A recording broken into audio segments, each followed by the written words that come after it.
Malukol ba yun? Madungo ka yung bay. Okay, right, kami lang saan. Boss, ano ba? Kailan kasi kay Kuya ng balay? Asa man siya? Pwede mo.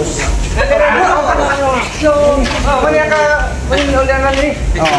Ano yung nangyari nila? Boss, mayroon ka kung boss? May kapon, sabay ato, ikalagan. Ano yung meron sa boss pa? Ay, daghan naman ko kung ginatuan naman ang balay ano boss. Kung sa'yo ko nakita ko nga sa Facebook, nagtog lang nga ayaw ko naman ang balay. Oo. Karon ang akong problema ani boss. Kaning buhok na ako boss, hilis ang buhok niya. Tungod sa una, mahilig magtumamakad boss. Pero one time, si pare ba? Kikasal.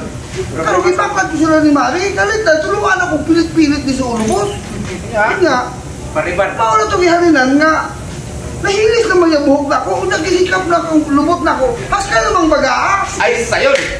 Ako na ito boss, ibalik lang sa ulo na. Hindi na boss pamaklat boss. Hindi na kamamaklag, Oo. ikwari mo. Oo. Kaya yung problema, perting sa'yo na, dili na ta kahikapon, dili ta ka nang nanaon, sa'yo na kayo na.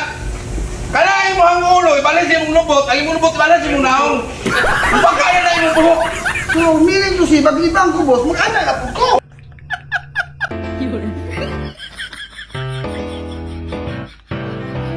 Kung mauna na yung posisyon mo, basta mauna na siya, magkapusto ka, magkapuhok dire, kaya daghan magkahapuhok imong lubot. Ay imong lubot, ibalhin din si mong naong, si mong ulo. Imong ulo, ibalhin dito si mong lubot. Sumpad na yung problema. O, sige Sumpad na.